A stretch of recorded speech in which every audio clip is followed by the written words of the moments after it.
I am Jim Collison and live from the Gallup studios here in Omaha, Nebraska. This is Gallup's Called the Coach, recorded on August 1st, 2018.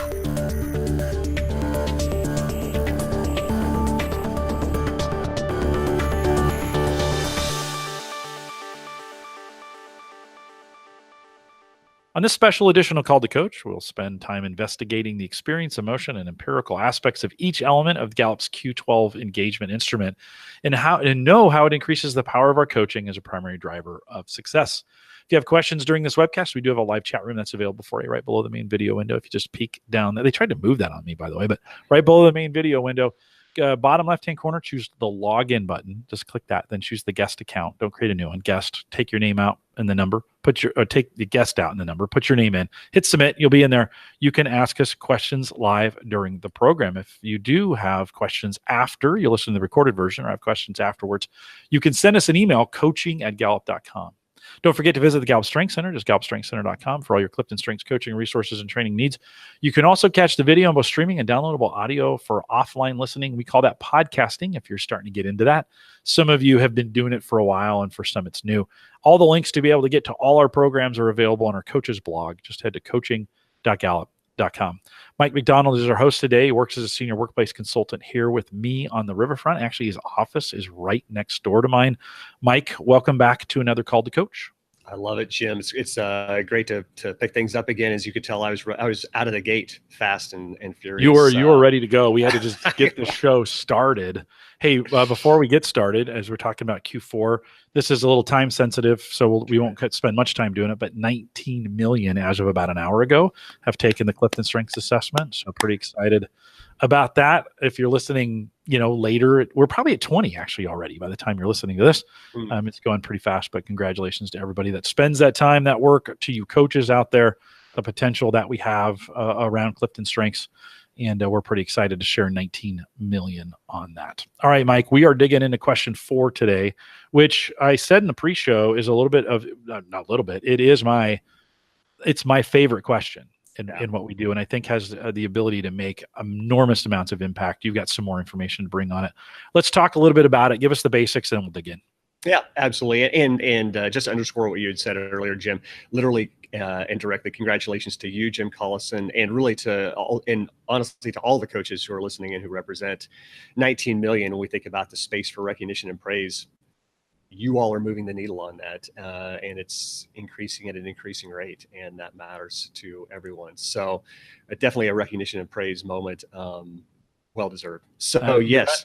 Thank you. It's been a long journey. I remember talking with Petrosini about 10 million when we first started doing these webcasts. So to see 9 million, I think we started when we were at 9 million, to see 10 million people complete the assessment in the time that we've been doing this is pretty exciting.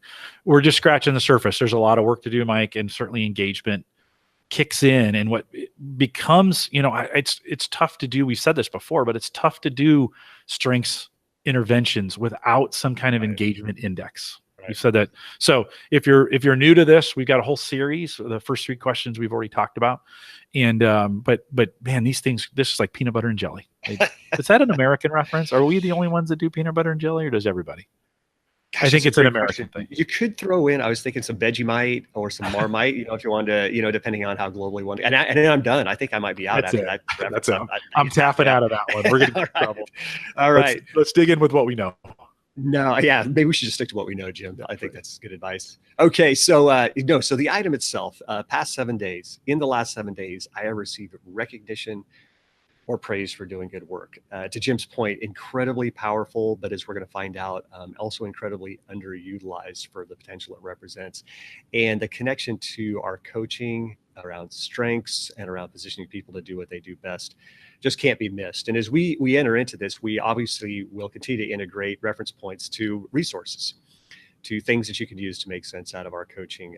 As to Jim's point, we align it with the outcomes that are driven through engagement. So as we've been working through, we are always referencing and incorporating first to break all the rules, making sure that we're using the most recent edition that has a Q12 engagement code embedded in it, as well as a strengths code embedded in it, and just the potential there for that book to be used to drive performance through the integration of both those features. I'll be referencing a couple stories from our book 12 the elements of great managing as well, which is a qualitative description of each of the elements of engagement and what they represent in terms of the stories of leadership around the planet. And there's 3 reports that we'll be touching on as we walk through our discussion today: our State of the American Workplace report, our Millennial report, and our Reengineering Performance Management report. You're going to hear tones and some hints and hues of each of those 3 as we walk out our conversation today, and the examples that they provide us really to bring this element to life. And then, as always, we're really trying to walk through this outline of the empirical, the emotional, and the experiential. What does this element look like, feel like, and what's the relevance to us in our own personal lives as we think about the credibility that's at stake, right? When we go to talk to people about recognition and praise, that can sound on the surface a little light, a little fluffy, a little soft, but we're going to make sure that we really reinforce what's represented with all the power, the performance, and the outcomes that are generated when it's done well and done correctly. So I'm excited to dive into this topic and for us to join in. Jim, the first thing that I think is really important for us to point out is, and we've touched on this before with some of the other items, but it really is that sorting effect. One of the things that really stands out for a lot of people when they see or read through this particular item, that last 7 days just really makes people uncomfortable, because once a week, on one hand, can sound like that doesn't seem so difficult. That doesn't seem so daunting.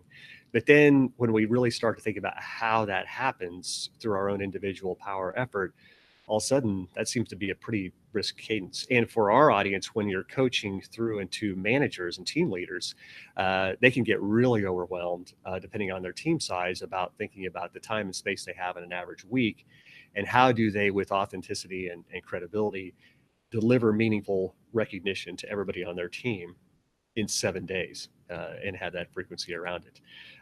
But here's the accountability. We know 7 days matters. Now we have to answer the question, how does that actually happen?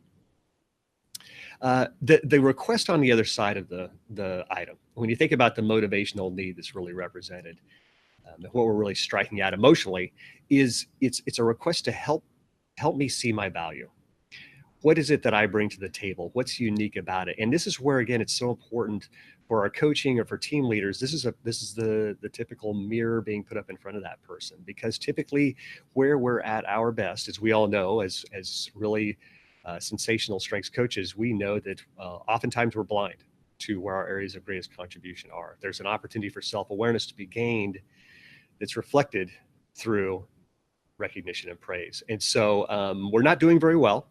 Those requests are largely being unmet. Right now in the United States specifically, only 3 in 10 people can strongly agree with that particular item. And it really stacks up nicely. You can see where in the experiential order of engagement, you can see why question number 4, I've received recognition, follows question number 3, do I have the opportunity to do what I do best every day? And so the coupling of those two is really necessary in how they cycle and reinforce each other. Because if we're not coaching right, and if we're not positioning people to do what they do best every day, then we're missing out on opportunities for them to get recognized. And if they're not recognized, then we don't have alignment or clarity or positioning around those opportunities to do what I do best every day. If we get that cycle moving well and in sync, then we've got a nice engine of performance that's created around the way those two play off each other, but they can go in reverse just as quickly and as unfortunately. So a lot there for us to think about as we bind those two together and drive performance through the combination. There's a lot at stake if we do it well. A lot of performance at stake if we do it well. We look at quality isn't significantly higher when that item is done well. Absenteeism, people like to come to work when they are recognized. We'll talk more about how we have a craving for recognition, almost an addiction for recognition, and there's an attraction to environments where recognition is provided really well. And then it's interesting here that employee theft is lower. There's a significance and there's a meaningfulness about the workplace, maybe a sensitivity, a relationship, something emotionally is created when we're recognized and that's personal, that we have barriers of ethics that cause us to govern our decisions, right, and our beliefs, so that we do the right things for the company and the people that we work for and with. And so we see that on display. Mike, let me just jump in on that, because theft is really, really important, especially internal shrinkage. It's so destructive to an organization, and some organizations are hesitant to do creative recognition programs that cost money, when by not doing those, they're actually losing more in shrinkage, right? And that just, it's very destructive. That whole idea of internal shrinkage is so destructive to an organization. I think that they spent some time looking at that alone would justify an engagement instrument to measure on, just if they could reduce. And I think in some of our numbers, we've seen anywhere from 20 to 60% changes in internal shrinkage when those kinds of things happen. And so that's a dollars and cents deal, right? If you want to think about measuring and measurement in the organization, you absolutely can measure those pieces and the change in them. When we're thinking about just that one area, and absenteeism, I think you mentioned as well. I mean, they're another area super easy to measure, right? Yeah. You're there or you're not. And the hard part is if you're there, but you're not, for those workers that show up that aren't producing. But again, some really easy numbers to get a baseline in an organization, and then talk about this question and how it directly relates to the bottom line.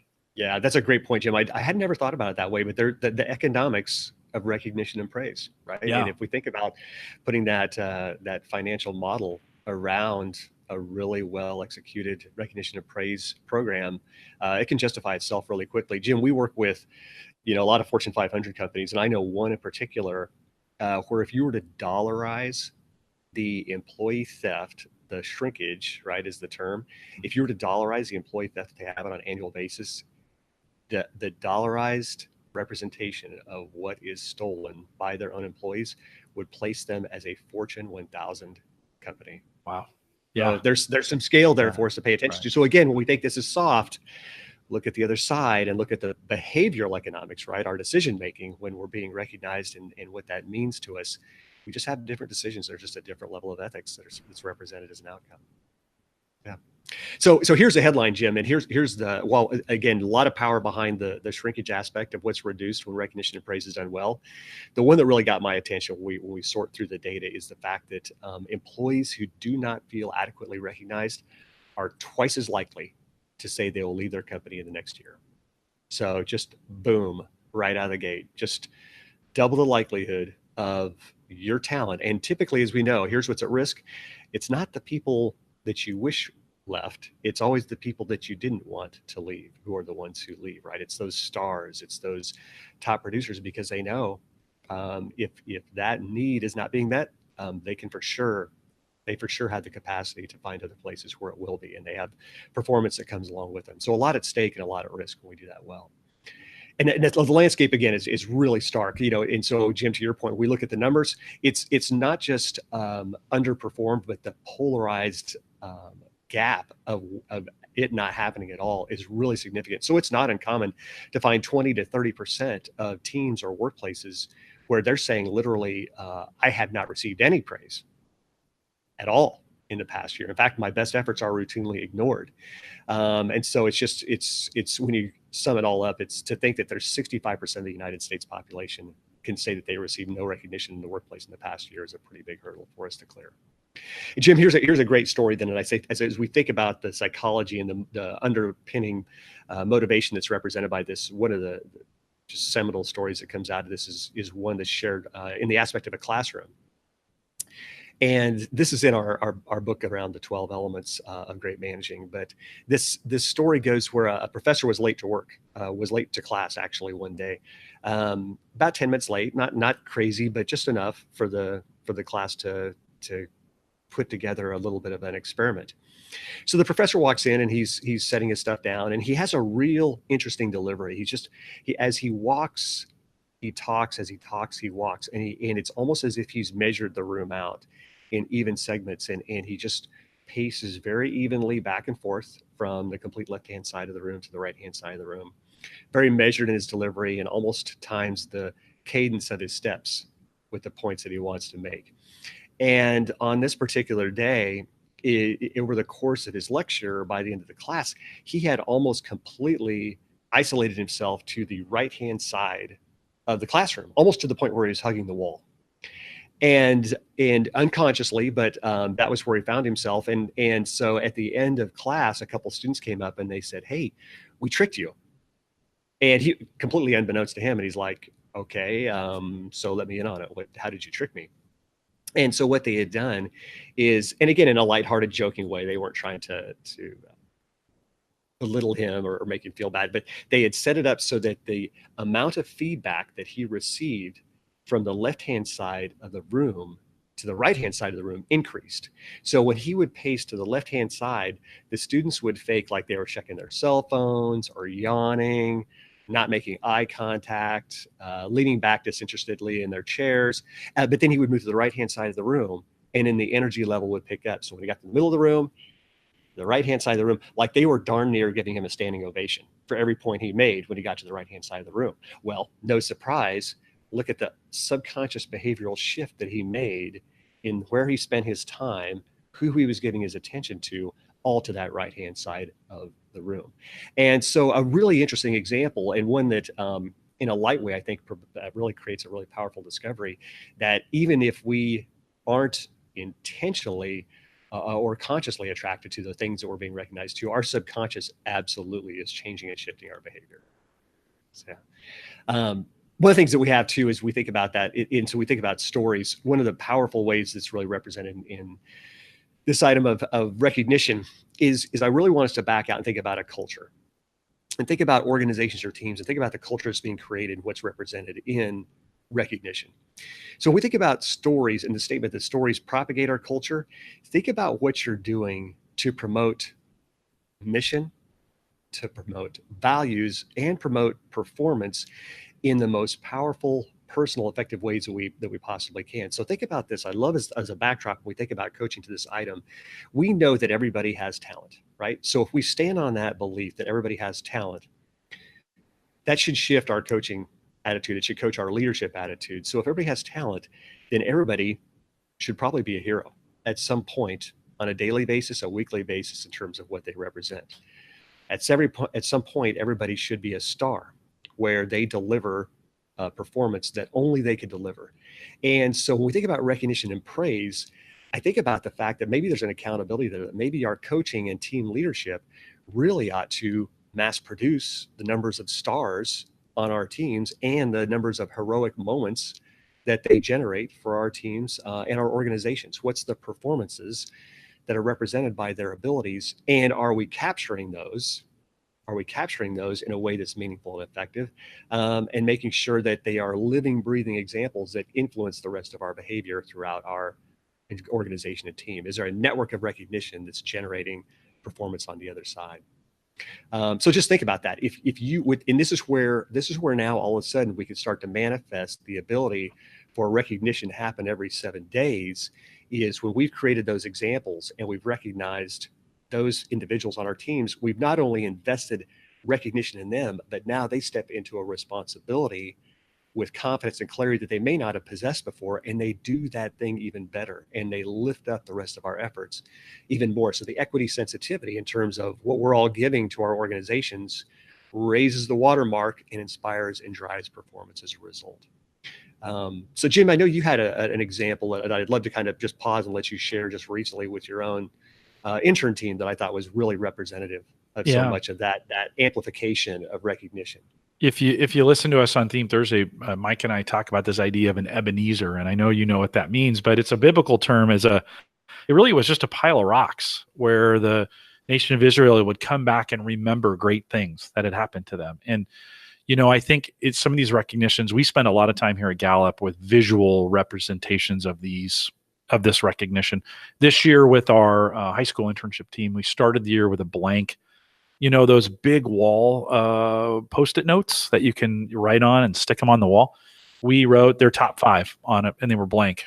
And then throughout the summer, whenever they had recognition for someone, they would write out a drop. We use our How Full Is Your Bucket system for recognition, one of the ways to get that done.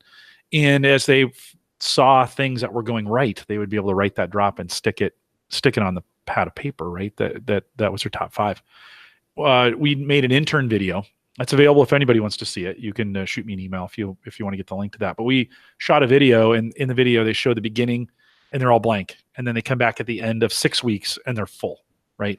And it's just, Mike, it's just one of those visual representations. It's a small thing that you can do. We're going to emphasize this a little bit here in a second, but it's beyond the manager. Those aren't drops from me. Those are drops from their team, and that's a visual representation of an inward condition of the team. The more that happens, the more I can see their inward condition. Are they getting along? Are they recognizing one another? Are they spending time doing that? We just know scalability, or from a scale perspective, it can't be the manager's responsibility. It has to be the team recognizing one another. So, Mike, that's that visual representation. I was very intentional as a manager to make sure those drops, those were where everybody could see them, and they were very open and very visual. How they did it was up to them, right? What they wrote, or what the frequency was, or how they did that was really up to them. Yeah. Well, and so here's what happens is you think about even the experience of that internship team, like whether they realize it or not, they were actually experiencing really all 12 elements in that recognition, and Gallup's mission and purpose in terms of what we do, how we want to, through our analytics, create questions that provide answers, and then go out and teach people what those answers actually were. And I love, here's where recognition matters so much, is that part of the challenge when we think about managing and leading to a culture is, how do you create that physical presence? How do you actually make it tangible and felt and seen, maybe more importantly, with our own eyes? And so recognition gives us so many opportunities for culture and engagement to actually take on a physical form in a way that the other elements just don't give us. And so it's a real key opportunity for us, and one we can't afford to miss when we think about how that's exactly happening. Your example is perfect in terms of what you just described. And it was really simple, Jim. I mean, you put up great opportunities and an expectation, but then human beings just responded right in the moment in the right ways. And I think there's a lot of learning that comes from that story, and the fact that we, quite frankly, are just missing our opportunity because we're not creating the space along with the expectation for those things to happen. And I think that's the manager's role, is to create the space, right? Not necessarily be the one. I think sometimes we default back to the manager being the one that has to do it. And the manager really needs to be creating that space for folks, a safe environment for them to be able to do those kinds of expressions, right? Yeah, without a doubt. One of the most effective ways that I've seen when we think about the combination of recognition bringing engagement to life, and I love this, is it's a team building exercise. And the team leader, what they did is they were having a team meeting, and they knew the names, obviously, of all the people who were going to be at the meeting. And so what they did is they just wrote those names down on a slip of paper and folded them up. And so there was an individual slip of paper representing each individual at the table at the team meeting. And so what the manager did is they put them in a bucket or a cup, and then each person had to go around and draw a name out of that bucket. And what their challenge was to do is, for that team, was to look at that person's name and one of the 12 elements of engagement. And then they were to recognize that person whose name they had drawn to the rest of the team for which element of engagement they thought that person represented and impacted most for the rest of the team.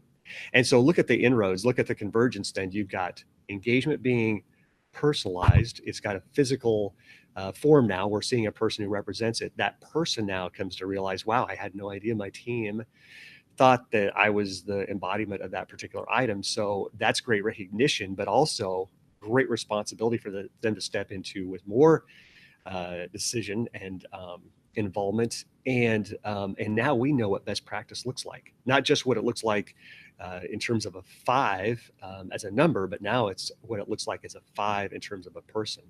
And so it's really creates a culture now of expectation and engagement, but it's all driven through that recognition convergence, where we have many, many more opportunities similar to that to generate what that experience feels like and looks like. And I think that's important too. One of the things that you hear so many references towards is institutional knowledge and memory.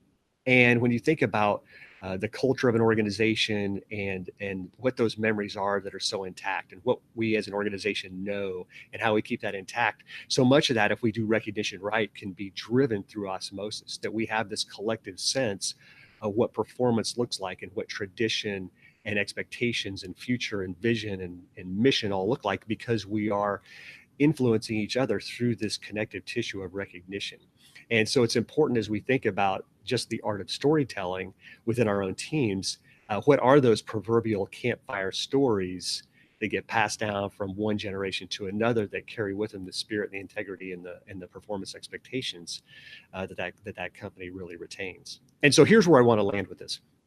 One of the key points, I think, in our coaching, as we think about ourselves and team leaders, is I think our call to action, and one of our challenges is, particularly when we think about items 3 and 4 together, is our coaching creating those stories? Are we creating those stories through the individuals that we lead, with expectation that everybody should be a star, and everybody is mass producing those heroic moments based on the talent and ability that they have? So are we creating those stories? Then the second part of them are not just creating them, but then are we capturing those? How many of those stories are we acquiring, and how much of a repository of those stories are we able to develop, so that we don't just experience them in the moment and move on casually, but that they mean something. We stand on them. We have a marker now that we can reference culture and engagement back from. So create those stories, capture those stories, and then we want to make sure those stories are the worst kept secret that's ever been heard. So then are we communicating those stories out broadly across our team, our division, or our organization, and maybe across organizations in a way that inspire and motivate? And so I think that's a great call and a nice mnemonic outline when we think about create, capture, and communicate stories out through the power of recognition and driving performance as a result. Mike, I put in the chat room a question about what's the best recognition you've ever received. And just to kind of see, you talk about those stories. By the way, that's how you capture some of those stories. Right. That's how you onboard some of those stories. You ask Right. these questions. What's the best recognition you've ever received? And what's amazing to me is every time I ask that question in a group, the variety of answers. Yeah. It's some of it's writing. Someone said they got a text from someone. Someone said, I prefer that in person. I asked my interns that this summer too, like, how do you like to be recognized? And I get this, I like things that remind me of it. I like it written down. It matters to me if it's in person. I think we have to be sensitive to not just doing it, but how are we making the most impact on it? And what are those stories that can be shared? I think it's important to ask too. Yeah. Right. Yeah. Can we share that? Yeah. Well, it goes back to the art of coaching, right? You don't have to know the answers. You just have to know the right questions. That is maybe the best question to find out what the most effective and appropriate recognition encounter could be. So no, I love, in fact, that's the lead question, right? It's just is starting off with that one to begin with. And I think, Jim, we have so many advantages having strengths at our disposal when we think about recognition. And so to your point about the infinite variety of preferential praise and recognition styles and deliveries that we all have, there's as many different preferences as there are people, right? And I think that question really connects to it, but strengths does as well. And here's where I found particular effect in my own application, and have seen others do really well with it in addition. But just think about strengths and how we can use as coaches, how we can use as team leaders, our own top 5 strengths to create really meaningful and effective recognition. I have ideation as my number 1 strength, Jim. And so I love getting creative. I love getting taking people a little bit by surprise, coming in at an angle that they weren't expecting, and just that there's a novelty effect, that the delivery of recognition doesn't necessarily look the same. I don't want to lose the authenticity, and I don't want it to be more about what I enjoy rather than that person. But it helps me expand my bandwidth of creativity and access to resources and ideas that I might use to recognize somebody. I have individualization. So I really like an input, and I really like picking up on the clues that people tell me about that's really unique to them, and making sure that I tie that in very specifically to recognition.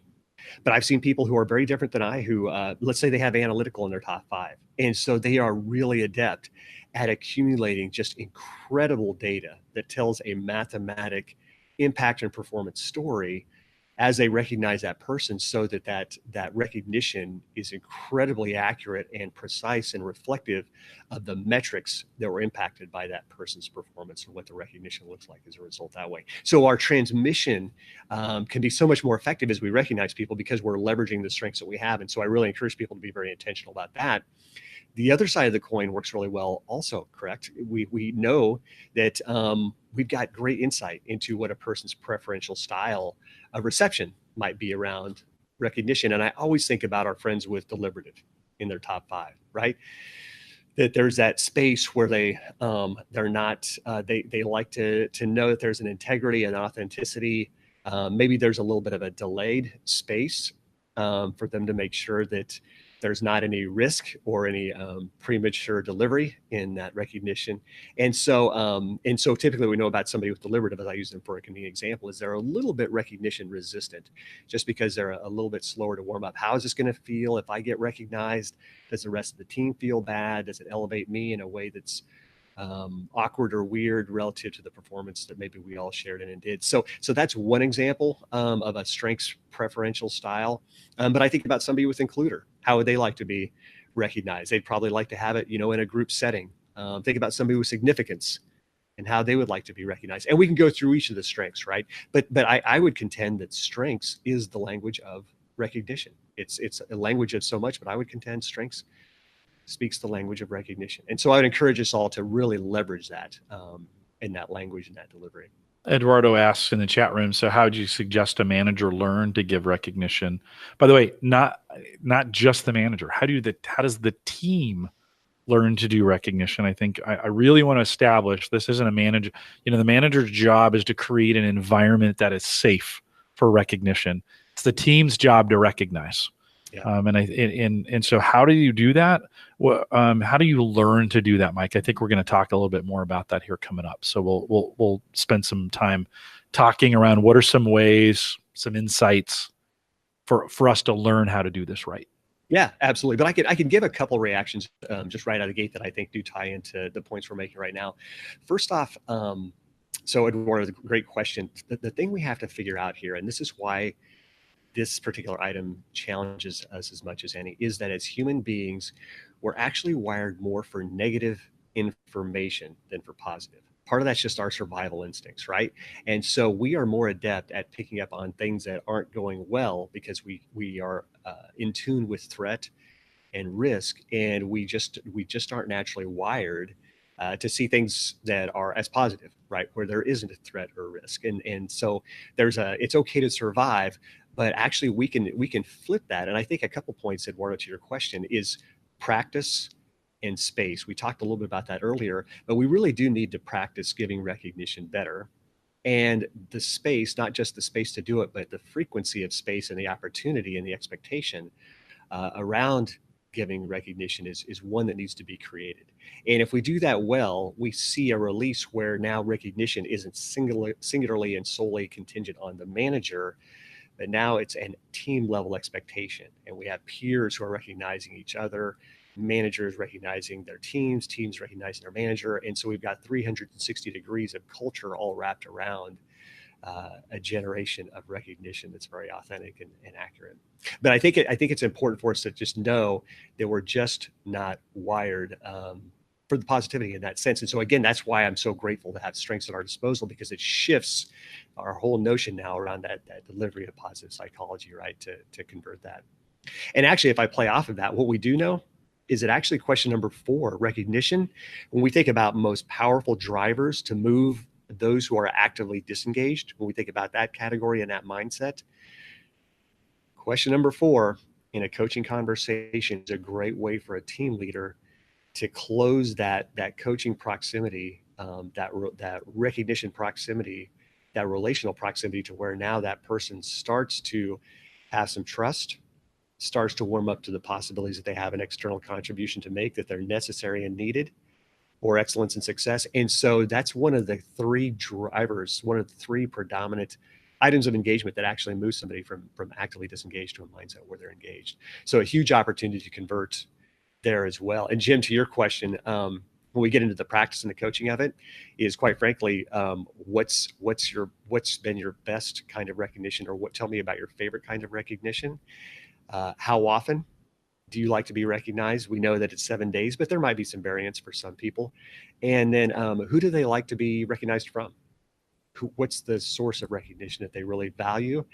And are there certain projects or things they're working on that are more important for them to be recognized than for others? So Jim, if we go back to you and our audience, I would assume, based on the spirit and the philosophy and the purpose and mission that you all represent, 19 million taking StrengthsFinder is a very appropriate and meaningful recognition point that we ought to reference. So there's a practice, there's a frequency to it, but I think it gets back into our performance management conversations as much as any, that those performance development conversations, that each of the 5 has to have a component of recognition within it for us to model what recognition looks like when it's well delivered, so that then our teams and individuals can go out and transmit their own recognition well in their own style and delivery, and really create our culture of recognition. Like, one of the experiences I have is I ask this question as part of our interview process when I'm hiring interns. And I'll ask them, what's the best recognition? By the way, if I say, what's the best feedback you've ever gotten, it's always constructive. So it's like, oh, I wasn't doing this very well, or I wasn't doing that very well. That almost never leads to positive interactions. So using that word feedback is different than saying, what's the best recognition you've ever gotten? Younger students sometimes have a hard time coming up with that. They haven't gotten enough of it, which is a little sad sometimes, or they just don't know yet. And I think, to what you were talking about, there's an opportunity to work through those as the manager, work through those pieces with them, or as a coach, to help them discover that, like you said, through their top 5. I think that's a journey you walk on with them. Let's do some things. As you're doing things right, let's do some things and tell me what feels good. Tell me what really motivates you. And I think that's a really good coaching moment. Do you think, can you recognize someone too much? I mean, this is a little bit of a softball question, but is it, I think some people are worried, like, oh, that's too much praise, too much recognition. Is that even possible? Right. It is not. And, I have to be honest, I think you're tapping into something, Jim, that's a barrier right out of the gate. And part of my own story, when I first started working at Gallup, which is a very recognition rich environment, it was a real unusual transition, because I had never been in a culture where recognition was so predominant. And so I have to be honest, I struggled with a little bit of the frequency of it, how active it was. And in my early beginnings as a team leader, I was not good at it at all. Like, really not good at it. And I think here was the trick that I was playing on myself, is I was overcorrecting so much in terms of really wanting the standard of delivery and the standard of recognition to be so authentic and so earned and deserved, that I was almost essentially talking myself out of doing it at all. Maybe it was a little bit of a maximizer, perfection paralysis, or what have you, but I really wasn't doing it at all. And I peripherally noticed some managers that I admired who were really capable at it. It was very natural. It was part of their discussions. And they had very, very different engagement scores than I did. And by that, I mean, they had really strong scores. Their teams were really thriving in engagement. My team was not. And it was really a lesson that I had to learn through a little bit of trial and error. But I tell you, once I figured it out, when I saw the effect it had on my team, I was never going to look back. And what I really had to figure out was, in terms of the authenticity, and I'll get into the best practices of what really well delivered recognition looks like here in a second, but I had to figure out what could I do, and this goes back to the strengths conversation, within my strengths that made sense to be authentic, to deliver recognition at a frequency and a cadence that mattered and was meaningful, and really filled out the profile of recognition when it's done well. And so I had to go into an exercise mode around it, and so I sat down and literally made a recognition checklist. It sounds a little transactional, but I needed to establish some level of accountability for myself, a default where I was going to actually follow through on recognition. And so I made a list of every single performance that formally would deserve recognition from me to my team over the course of a week, a month, a quarter, a year, etc. And then I'm an achiever as one of my top 5 strengths. And so at the end of every week, I would pull that list out and I'd go through and I'd match it up with my team list and just make sure that I'd written a dropout for everybody on my team who had connected to one of those performances that formally in the identification really deserved recognition. And so for me, it was a practice that turned into habit. And then what I found out, Jim, in the discovery of that was I became really adept at picking up on recognition informally and in the moment in the ways that were in between and outside of that formal checklist. So I would just encourage as you all are coaching team leaders who just haven't developed even the ability for baby steps to crawl before they walk, before they run, just simply take out that list. And we're all pretty good about following through on a list to some degree, large or small. But I think we have to think about ways we get into those defaults about how we do that. Now, here was the thing then. Once I figured that out, if the components of recognition were met, if they were truly living up to best practice recognition, it was impossible to recognize somebody too much. And what we really mean by best practice recognition is there's 3 particular points that we would reference. One is it's got to be authentic. We all know that everything has to be authentic, but authentic in what ways, right? Preferential style, strengths-based approaches of delivery and reception, performances that are meaningful and individualized to that person, some measurement around it. There's got to be detail enough to it so that that person could repeat it as well on the other side of receiving that recognition. It's got to be meaningful too. There's got to be something emotional inside it that really sparks the value, the mission, and the purpose, so that it wasn't, hey, Mike, you have put more tires on axles than anybody we've ever done before. But Mike, your ability to do that, to put tires on axles at a rate that we've never seen before, actually gave us margin in other areas to invest in. It allowed other people the opportunity to do what they do best. And it created a systemic effect. So now not just mass production was increased, but we actually were able to do things with more safety involved, more quality and integrity in the product that was involved. And so that mattered in the broad context that way. And then the other part of it is it does have to be emotional, right? That it has to not be at a standalone event where somebody was at the top of the mountaintop and everybody cheered for them. But it had to connect with them emotionally in a way where it drove their behavior on the other side, where it made them feel so good that they craved they had a longing for that same experience again.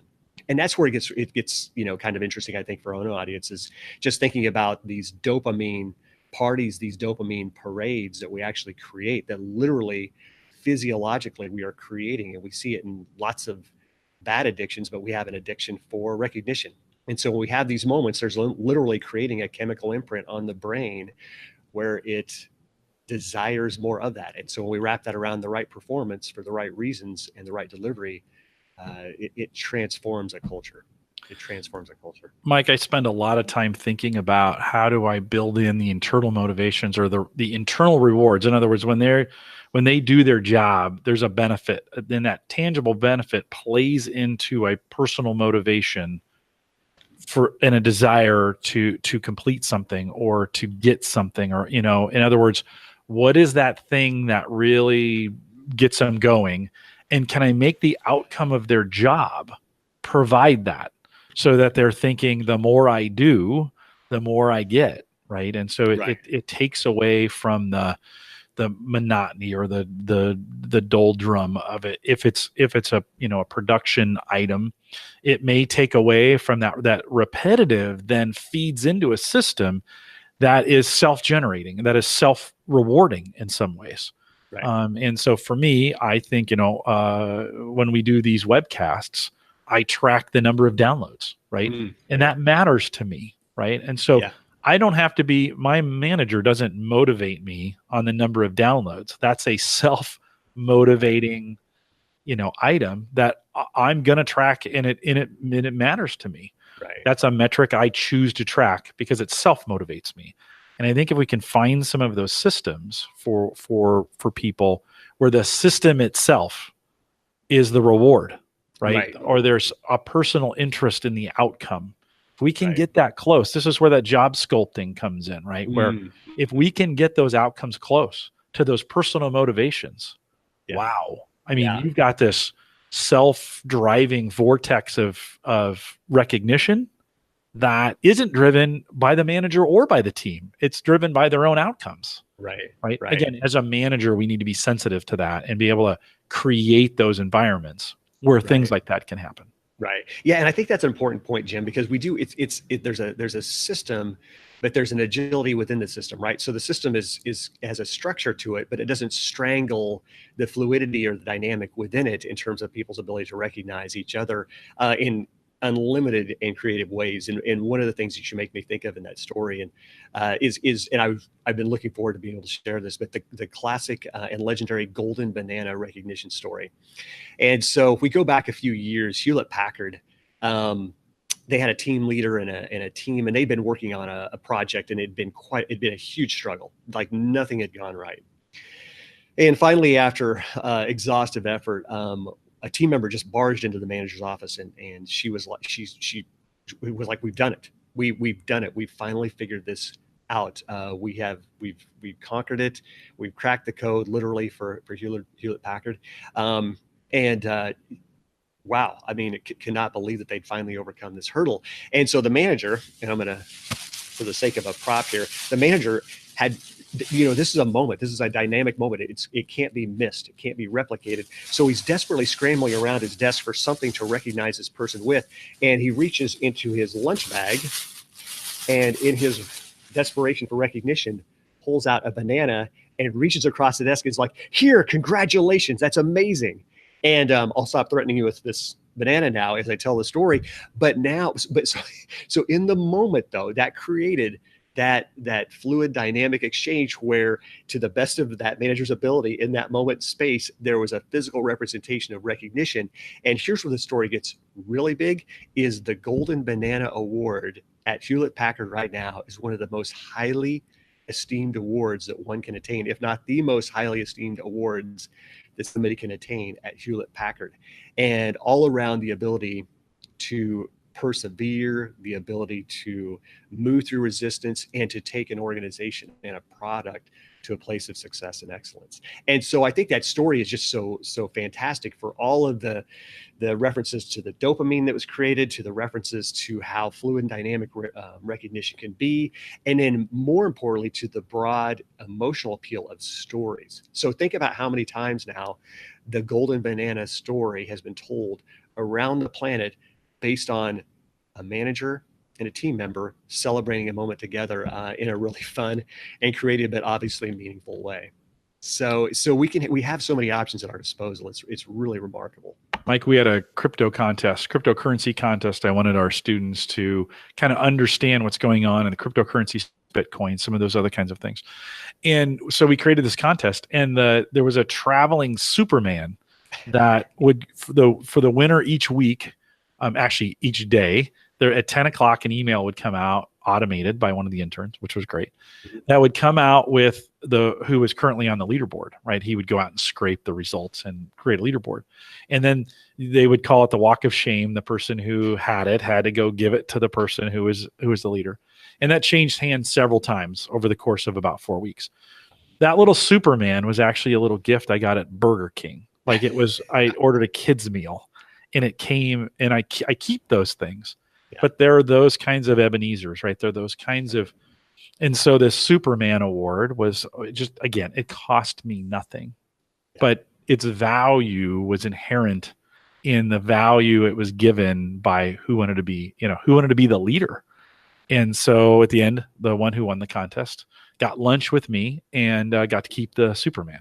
Yeah. And so that's a super easy way, right? To like a banana. Or like, in fact, I think those recognition techniques are better than acrylic awards or trophies, right? Don't get me wrong. Those things are great. And there's people who need those. But I love the grassroots stuff like a banana or like a Superman that mean more because they were done in the environment, right? Mike, you've got some tips as we think about effective managers and what they can do along these lines. Let's roll through those because I think there's some great wisdom in this.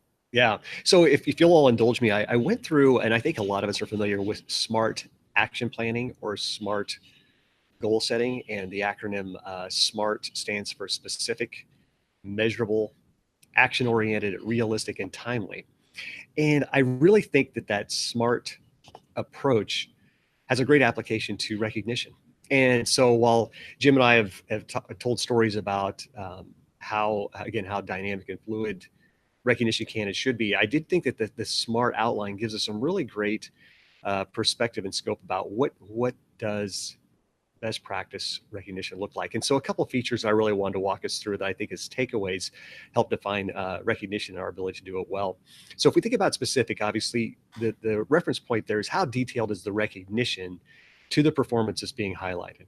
Is it enough for the recipient to know exactly what they should do again and maybe to do it better, right? So how specific is the recognition? Is it measurable?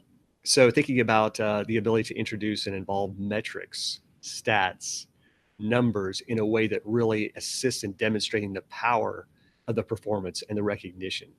And so there's opportunities there when we think about percentages and increases to really drive home the specificity and the detail. Action oriented. If the performance created impact, what was that impact? Speak to the intentionality of the impact, how it didn't just take that individual and their singular contribution forward, but what did it do to the rest of the team or the organization to move all of us forward in our own performance? So think about how you can bring action orientation into your recognition. Is the recognition realistic? Is it grounded? Can that person see a legitimate, authentic connection to their own performance that rolls up to those broad claims that they're being recognized for? How aligned is the intensity of the recognition with the significance of the performance? And so we can get, there's a spectrum, right, of intensity and impact. We can get recognized for lots of things that we do on a daily basis, but maybe there's some things that really deserve a higher space on our mantle, a higher space on our bookshelf for the more significant contribution they made. And so making sure that we're really authentic, not that we can't recognize lots of smaller things, but that our intensity of our recognition matches the outcomes that produced it. And then timely. When was the recognition provided? Was it provided at all? And what's the response time of your recognition? And so if you think about the recognition proximity of our delivery, can we shrink it? And is it proximate enough that it's meaningful in capturing the emotion and the connection to its delivery in a way that matters for that person? So I would just encourage everybody just to think about that simple, smart approach towards recognition and apply it, because I think it really helps a lot of well-intended leaders think about, how do I start to structure recognition in a way through their own practice that they actually deliver it extremely well. Mike, some great information. Our time is kind of coming to a close. Some final thoughts, and then some final resources for folks. Yeah. Two final thoughts that I wanted to really have us walk through. When we think about recognition, we talked a lot about it specifically to the workplace, the relevance of our performance inside an organization, inside a team. I wanted to pull back the lens just a little bit, just to really, I know we have a broad coaching community who's coaching in lots of different areas and avenues, but even in our well-being research, when we measure community well-being, we have an item that parallels the recognition item in the past 7 days. But when it comes to our experience around community well-being, this item asks, have you received recognition for helping to improve your city or area where you live in the past 12 months? And so even in our community well-being experience and encounter and engagement, we still have a craving and a desire to be noticed, right? That somebody paid attention to and reflected back to us our contribution to our community, and was that felt and acknowledged. In schools, there's a lot of research and insight that tells us what happens in schools around recognition, both from the perspective of parents, but also from the perspective of students. And one of the key takeaways from one of our most recent Gallup polls is that U.S. parents, this is relative to the U.S., who strongly agree their child was recognized in the past week, is only 27%. So it's pretty synonymous with what's experienced in the workplace. So we have a lot of opportunity for recognition within schools. I would even challenge myself and all of us as parents. How well are we actually recognizing our children or the youth that we're in community with? Are we actually investing in them from a recognition-based approach? And maybe there's a call to action for us around that regard. And here's the last point that I'll leave us with, Jim, as we transition into some of our resources, is that 31% of 5th graders through 12th graders strongly agree that they received recognition and praise for doing good schoolwork in the past 7 days. So the sum statement there is that the challenge for all of us, whether it's inside our home, inside our schools, inside our workplace, and inside of our faith communities, there is lots of runway and lots of opportunity and really convenient, powerful passions for us to release performance and outcomes that are meaningful through the power of recognition. And so I hope this was useful. Some things I think that will be useful as we go forth and really deliver the power of recognition. Some resources that we want to make sure we leave ourselves with is, again, going back to our coaches, our coaching opportunities through our courses. And so we've got a couple of courses specifically that we've been referencing. One is our Engagement Champions course. That gets into the details and the subject mastery and the coaching through engagement. Lots of resources in it that are evergreen, that can move forward infinitely into the future around the ability to diagnose engagement for a team, for an organization, to position managers to lead effectively and capably through engagement. But a really powerful course, and one that involves a lot of coaches. There's a lot of attraction to coaches towards that course and what it offers. That's a 2-day course. We also have a Leading High Performing Teams course, which it's intended for managers, for team leaders, but a lot of coaches attend that course to get inside the mindset of a coach, the mind of a coach, and think about how their coaching can tie into the self-awareness that a team leader needs through strengths, leading teams through strengths, leading performance through engagement, and how to coach through that effectively, and on into those 5 performance conversations that we've been discussing that were really impacted through our re-engineering performance management performance paper. So those are some things I would encourage us with. And then last but not least, we have an engagement starter pack, and that's a great resource. If you can't get to the courses, get the starter pack. It has the First Break All the Rules book in it.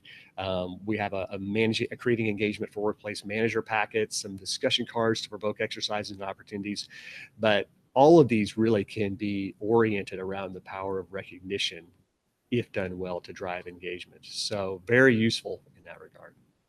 Mike, let me recognize you a little bit. I was all over the map with the notes today, and you didn't even blink as we moved around. I appreciated just this material inside and out. So thanks for taking the time to share that wisdom with us and let me come up with a few examples from our own learning here. Appreciate your work on this, and thanks for all you do. Thanks, Jim. Thank you. I love it. Yeah, no, it's a good time. I'll remind everyone to take full advantages of all the resources we have available at the Gallup Strengths Center, just gallupstrengthscenter.com. If you like to catch the recorded audio or video of this program, as well as any of the past ones, those are all available as well. Maybe you're listening to this and this is the first one you came to, and there's like, oh man, there's 3 questions ahead of this, and there's a kickoff session too. Those are all available on our coaches blog and coaching.gallup.com. We'll get you there as well. Mike mentioned a course, and all of our courses are listed, the most current up-to-date information on them and where they're being at, as well as pricing is available at our courses website. Go to courses.gallup.com. You can also sign up for future live webcasts. If you want to watch the rest of these and you want to watch them live with us, you can head out to our Eventbrite page. Just go to gallup.eventbrite.com. Join us in the conversation around this in our Facebook group. Super easy to find. Just go to facebook.com/groups, then Called to Coach. That's the easy way to find it, and just ask to be invited in, and I will let you in there as well. I want to thank you for joining us today. We'll look forward to the next Called to Coach. We got a bunch of these lined up ahead for you. And Mike, always great to have you here. With that, we'll say goodbye, everybody.